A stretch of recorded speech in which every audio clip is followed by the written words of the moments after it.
at my desk, I figured out a way to get on the Howard Stern radio show, to give Howard Stern the Shuffle Entertainer of the Millennium Award, which was a very wonderful experience because I love Howard Stern. He's got the best radio show. And when I was on the Howard Stern show, I realized that I wanted to hook Jackie up because Jackie's this public stoner. So I hooked Jackie up, if you guys know what I'm saying. And the next thing I know, a week later, he calls me up here on this very telephone.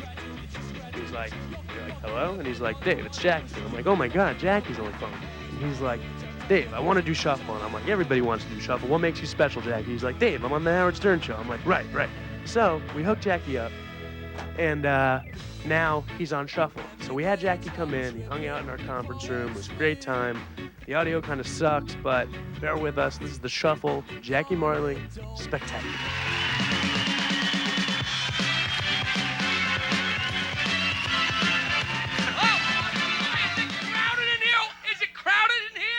Sure is. Woo. I just heard a girl. I was walking up. I heard a girl on the side say, Harry, the guy next to me's playing with himself. He said, ignore him. She said, I can't. He's using my hand. I started out because I failed as a musician. The bathroom here smells like a subway. Tomorrow, I won't be up till midday. And before I get a chance to lift my pants, I got to pack it up and start all over again. It just goes on and on and on and on, and he's brilliant, and we feed him a little, and he'll just be going on, and all of a sudden he'll pick up on a spark that's like a little thing going on between me and Gary, or between Robin and Fred, and just he knows how to ignite it, you know? And it's just so much fun. He never did stand up or He anything. knew he wanted to be a DJ when he was 5 years old. He'd listen to the radio and he said, that's not interesting. I could do that and make it interesting. And he did it. He was a visionary. He was Babe Ruth pointing at the goddamn stands. Right. Howard Stern radio show is Howard, who's the disc jockey, but he doesn't play music, and he talks for 5 hours. He talks to his partner, Robin. And the side guys are me and Fred, who are writers, and Fred plays sound effects, and Gary's the producer, and Stutterin' John runs in and out. He takes the phone calls. And we have so much fun, and you know, I don't get to do the comedy as much, but it makes the comedy so much fun when you don't have to absolutely rely on it for a living. So a guy goes into a luncheonette, sits down, tells the waitress he wants a hamburger and a hot dog. 2 minutes later, what are you sitting on your keys, lady? Like hot dogs. He goes, a hamburger and a hot dog. A few minutes later, the waitress brings over a plate with an empty bun on it, reaches under her armpit, takes out a hamburger, and puts it down on a bun. He's like, ah! He said, what's that all about? She says, I was just keeping it warm for you. He says, cancel my hot dog.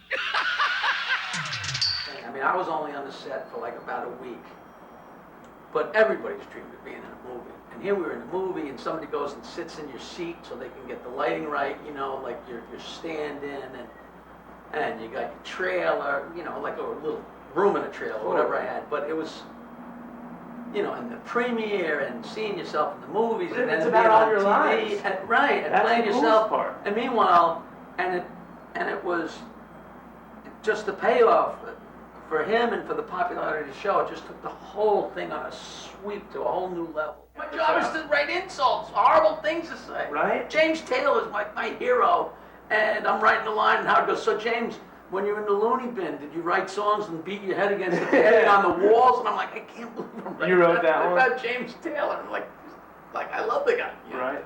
Tell me about exactly how you're the head writer on the show. That's your position. Yeah, right. What is writing on the Stern Show like? I write notes on regular paper and just hand them over. No, well I put them under a camera and it comes up in front of Howard and he uses some of them. So you write them just you think it on the Oh spot? no, this is as we're going along. That's awesome. There's nothing pre-written. You know. It's like if you were talking to him and I thought of something funny to say and I wrote it down and I held it there, and you would never know it because Howard's so good at it. That's great. So you're just. And not only does he use some of them, I mean, as he's talking, he'll look at it and digest it and toss it away. So, which is just as hard as incorporating it. So stay tuned and get a new CD. Yeah, get a CD, go to jokeland.com, anything. Listen to the Howard Stern Show, it's great. Jokeland.com has great stories and pictures, lots of millions of MP3 files of my stupid laugh and jokes, endless jokes. And, you know, if you don't know if you'd like a CD, you just go on and listen to a bunch of them and you'll say, wow, I could stand a CD full of dirty joke after dirty joke after dirty. Even if you hate me, you know, you play 5 minutes of it and you go out to the bar, you got 5 new jokes to tell and have some fun. And then it's fun at work. Right, and then you go back home and listen to 5 more minutes the next day and go back out, you know. Totally. And then you can be the life of the party. What the hell, right? It's that simple.